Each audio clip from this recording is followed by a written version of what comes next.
am Noelia Trujillo, and this is my video essay. What I'm gonna be talking about is love in modern media. And the question is, what is love? What is true love? Because there's a lot of meanings to it. Love has been a thing as long as we can remember. We experience it and feel it. Love is a romantic connection with someone. Honesty is in their relationship. It's all about communication, affection. They feel respected, and it just feels like they can trust the person and stay with them for a long time. It may have happened fast or slow, depending on how you start feeling it. Your crush becomes more than that, and you start dreaming about them at night. Think about the future with them, daydream about the fun activities you could do on a date, and the sweet memories you hope would come true one day, if only you dare to confess. But you don't do it for your own sake, not wanting to lose the friendship or get your heart broken, so it's for the best, that they are just too good for you anyway. How we view love come from many sources. Your family, your friends, TV, culture, beliefs, books. Anyone could be a source of how you view love. Especially when you're young, you attach to those ideas. Love can happen any time in your life. Would people just be lying for views? Would you say a crush is love at first sight? What even made you like them in the first place? Their looks? Their personality? Both? Or did they make you laugh? Or are you just confused by it? You don't really get it. You just can't explain, you can't put it into words, but you just know that you do. How do you even know they are the one? When you're in love, you sometimes act like a different person, only to realize later when you replay the interaction and feel embarrassed by your own behavior. Why do you act this way when you're around them? I always saw love and marriage as the same thing. They go hand in hand. People get married for love, they stay together. I mean, if you love someone, you love them. You love them so much, you marry them, because that means you'll take care of each other and love each other until death. Sounds like a weird thing to say at your wedding. Now that I think about it, it sounds very reasonable, in theory. But sadly, we don't live in a happy world where everybody thinks it's rainbow and sunshine and we're all get along and have milkshake. People cheat on each other, and that's a whole can of worms by itself. Why do people cheat? Like, what satisfaction do you get? You get satisfaction? There's a documentary I found talking about true love. Love at First Sight, a documentary in 1996. How they found each other. And it's actually pretty nice. I'll tell you a few stories, so you get the example. A person said they saw their now future wife aged to 50 when he first met her one day. Another said she was drawn to this one spot. She kept coming back, looking until she went into the store, the bakery, and she felt it. It was like a stab to her heart. When she looked, she saw this stunning man. And the man, he was frozen, as if he could feel it too. And soon they seemed to have many things in common. And the house she had also been previously also drawn to was his house. There are many more stories and interviews, but I stuck with these to give an example. If what these people say is true, could it be true love? Could it just be luck? Or that they had a crush and they were just very, very bold? Marriage rates have gone down. Let's be for real, we aren't going to rush into the first date to get married to this one person. We aren't rushing in to be legally tied to this person out the gate until death do us apart. You're gonna want to take your time to know this person. Really, really know them. It might take years to even propose, because you want to be sure you're spending your time with the right person and not just a person. Which, in the Western custom and wedding vows, if you get married in a church, even though there's no consequences to breaking those said vows until death do us apart, because divorce is a thing. Why people get married and then get divorced? I read this article. How has marriage in the US changed over time? USA Facts noted that marriages have fallen from a high 78.8% 1949 to 46.8 in 2020. It is also different times. Acceptable to live with your partner too. Everybody shows their love differently on how Hollywood wants us to see love. I've seen K-dramas, almost the last few episodes, for the two characters to confess their love, and it just feels real. American-made love stories. Very good one. Like Disney. No, we're not gonna talk about that. We're not talking about that. We're gonna be talking about the the summer I turned pretty. Some said it was good, others said it lacked love, or anything really realistic. I thought those memes about people saying how America had like a lot of toxic love stories, having a nightstand and falling in love with them for the nightstand. I thought those were like just memes. Romance. It's supposed to be a genre about a bad guy being bad and be all mean and mean. But with the female protagonist, he's supposed to be a softie or whatever. For some reason, there's a lot of age gaps in these books. Hunting Adeline is a book I wish I had never heard anything about it. I've seen those YouTube review books because I was thinking of maybe getting a book, and I just stumbled across this video and I was like, oh, he did what? That has to be fake. It romanticizes stalking and falling in love with a person who forces himself, and you just let it continue on, and you apparently fall in love and enjoy it. Not only is it dangerous, but it's also very toxic, and the people label the book as fiction, as oh no, but it's fiction, it's not real, it's never okay. Just because a person is hot, attractive, sexy, whatever, it doesn't mean you should let them do whatever. Okay, it doesn't mean that you should let them go because they're just hot. They could never do anything. They're just too hot. And I've seen this problem with so many places, like webtoon, like books, like movies. I've seen so many things, and they just let it go because they're hot. But when they make a ugly character, they do the exact same things as the hot guy male protagonist. Suddenly it's all wrong, and stop them and call the authorities and do something about it. But abuse is abuse. Sexual assault is sexual assault. There's no excuse for it. But it's actually disturbing to see so many people defending these types and then blame other people because they don't like the genre, and they're like, oh, you're just hating, you're just a hater. I love the rant and love the opera. I think the music is great. It's all good. The storyline is storylining, the stories, the scenes, and the operas, and the characters do character things, and it's a very good movie. I watch it for free on YouTube. And people wish Christine ended up with earrings. Let me remind you which movie I saw. The 2004 movie.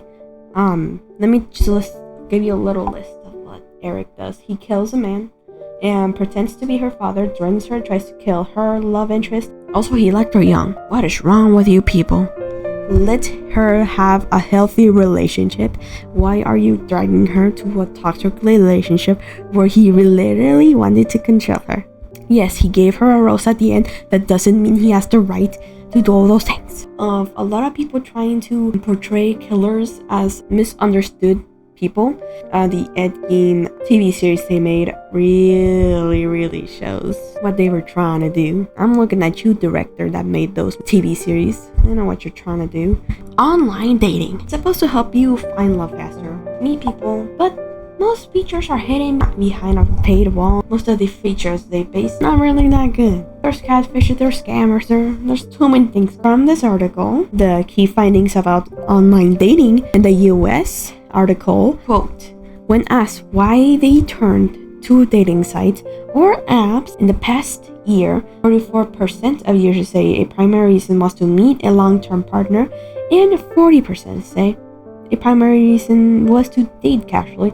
A smaller share say it was primarily to have casual bed, and 22% they want to make friends. So only 4% look for long-term relationships, while the rest are not many look for love on the dating apps. Mostly they're looking for something short-term or friendship. A majority of women under 50 have sites and apps. 56% say they haven't sent a sexual explicit message they didn't ask for. 4 in 10 have had someone continue to contact them after they said they were not interested. 43% or have been called an offensive name. 37%. Rough 11% have received threats and physical harm. End quote. A dating app should not be a dangerous place where people feel attacked or threatened. I had my own personal experience, as many, and let me read them off to you. I download every dating app could after 18, so I downloaded some popular apps. I felt like I had to pay for to do a lot of things when I first got in. That I felt like I had to pay for everything. And when I actually liked someone, I wanted to give them a flower. I couldn't. I had to pay, and I didn't have money. Maybe it just wasn't meant to be. I'm poor. I made my account. I put in what I wanted. I want something serious. No age gaps. No casual dating. I wanted to get married. Very, very, very clear. I want to find love. I want to be that 44% of people that want a long-term relationship. I made myself clear. Who looked older than my dad messaged me saying, I could show you a good time. No. You know when you swipe, you're swiping and you're liking, you're doing all that. I don't know why men think it's attractive when they're vaping and smoking and shirtless and their buzz cuts and flipping me off. Like, what? What did I do? Why are you flipping me off? And it was like this all the time. I don't know how people find that attractive. I wish their comments were a thing, so I could say, no, I didn't feel anything else but uncomfortable. Goodbye, sir. And they should not recommend me things I don't like the things they were showing me. Like, it should just like follow to a T what you like and what you don't. Messages should also be kind of limited. Like, not everybody should be able to message you. But then you actually start talking to a guy. You start talking and you talk and you talk and send messages and you're like, I think it's happening. I think you find a match. But then they hit you with the sad and dreadful send a pig. I wasted all those hours on you just for you to tell me that. It's just men trying to have casual things. I haven't met one guy that actually doesn't ghost me, because I had a lot of men ghost me after like a few days. Yeah, online dating is not really love. It feels way too artificial, because also it could be a scammer. It could be a serial killer. I don't want to risk it. A lot of people said it was too risky. We're gonna talk about something serious. Feminism, equality. Things are being thrown around in this day and age of media. Many people throw that around when, they get married. They talk about what they should contribute to their relationship. How things should be in a marriage, where love should be the main thing. Anyone who has been on the internet can tell you that men and women have very different things to say about it when it comes to a relationship and what a person should do. It shows. It really comes a lot when it comes about women on what they should do, what they shouldn't, how they should wear, how they should spend their time. Feminism was made for women to have a voice, to not have to ask for permission from your husband, to have a choice. 50-50, you pay half, I pay the other half. Men say that since women want things to be equal, they should not open doors for women, pay for literally anything, or hold bags, or be a decent human being, doing the basics. Yeah, at least contribute to some of it. And they're like, oh no, but you wanted things to be equal, so. Or they do the 50-50 for like a while, and then they leave you, and then they do not do the 50-50 for the other girl. Your own boundaries, what you're gonna do. I've seen feminism being twisted by both men and women. Feminism ruined dating. Feminism ruined marriage. But feminism was made for women to have a voice, for them to love someone they actually love, and they're not forced to love someone because, they had to for their family. They had to because their father said so. They had to because of reports. They had to because the man made her. And they didn't have a voice, and then they couldn't own anything. They couldn't do anything but do whatever their husband wanted to do. They couldn't have a credit card. They couldn't have a plan B. They couldn't say no, because apparently their body is not their body. It's their husband's. But now women have a voice. Now their body is their body, and no one else's. On their own credit card, they can have their own house. They can speak their mind whenever they want. But a lot of people try to play it like it's a bad thing when they give women the freedom to do what they want. Let's talk about men loneliness for a second, because I've seen also that pop up a lot when men say something like that. When men critique women's rights, women bring up the men's loneliness epidemic, and they say men are not lonely enough. Stereotypical gender roles have prevailed on TikTok. They showed up a lot last year. Also, 1 year ago. One question. put the entire internet at a stopping point. Everything went bananas. Reviews in the streets. Have you seen those interviews in the streets? They asked this group of girls and they were like, if you had to pick between a bear or a man, which one would you pick? I think I would pick the bear. Thank you. That single question made everybody mad, especially the men. The men got aggressive, and then they made videos, trying to defend themselves. They're like, no, what? Excuse me, no. How could you say that? I would never hit a woman. I'm not a killer. I'm not an abuser. What? I would never do that. They became offensive, defending themselves for no reason. Nobody was making a big deal out of it. It was just a question, okay, dude? And then all the guys made it a big deal. I mean, a majority, a lot of people, even some men said, yeah, I would pick a bear. And that just set everybody off. It set men off.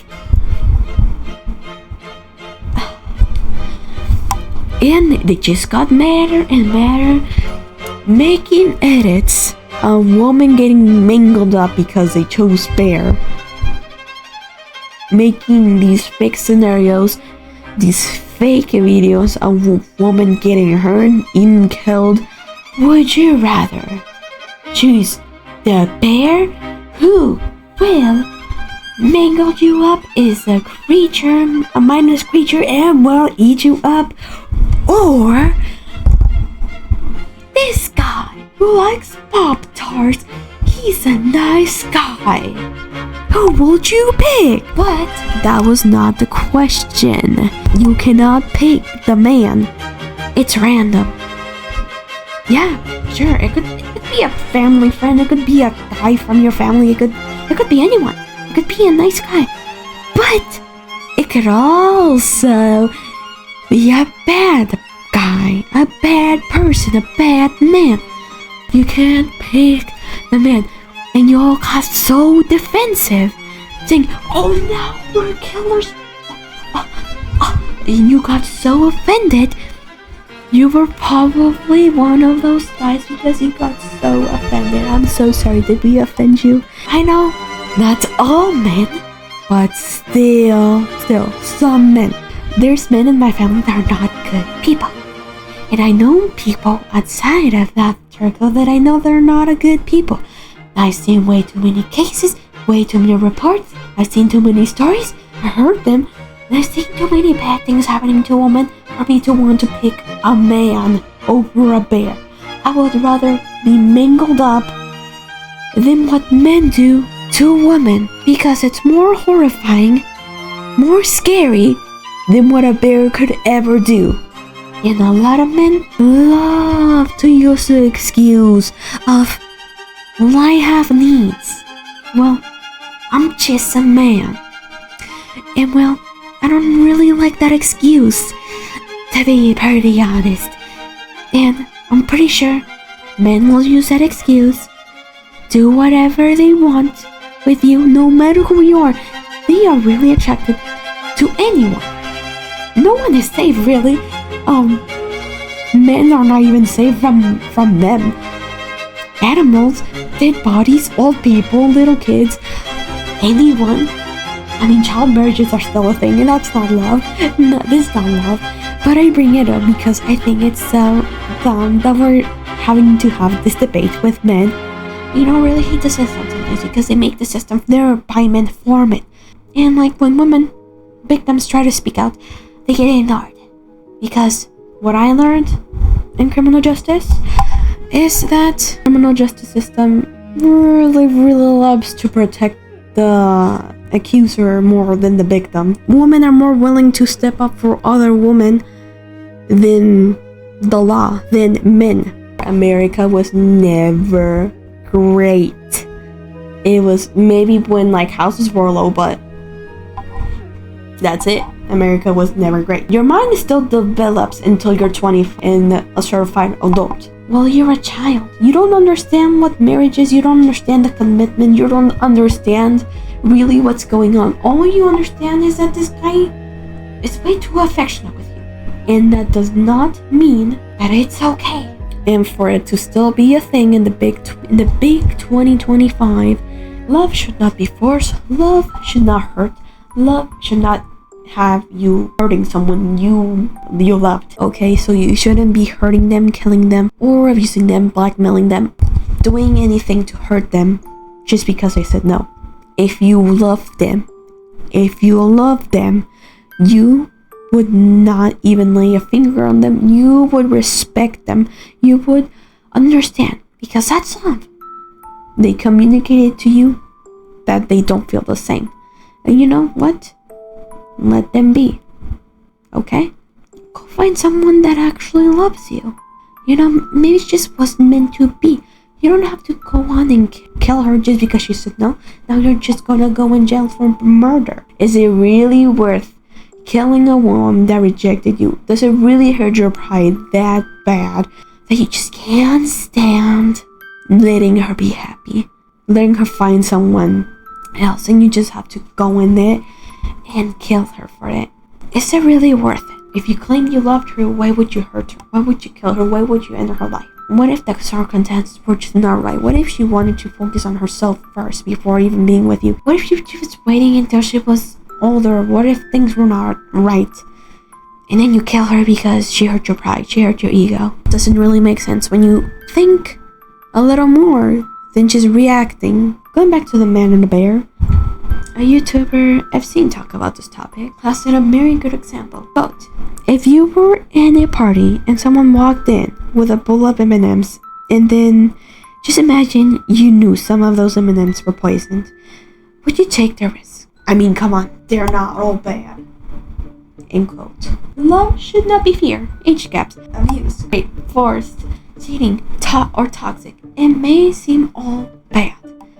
There's misinformation. There's a lot of things that change. There's titles, there are videos that make it seem like one thing and the other. And there's just too much negativity. There's too many articles that make it too bad that it feels like, wow, there's no men, there's no good people out there. Do I really want to risk it? Do I really want to go out there? It's what gets people engaged. It's what gets the views in. And so we have to remember to do our own research, not to believe every video that we see online. Maybe it's just a skit. It's just people doing it for the love of the game. But there's also people who use the platform to bring awareness, to get their stories told.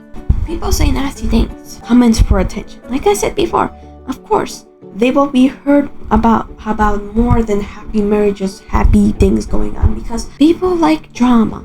People want that adrenaline of anger going on them. Maybe it all feels like it's lost because you've been on social media a lot, and maybe you should take a little break. Love seems way too hard to get nowadays, but you shouldn't be discouraged by all these stories. Love is sweet.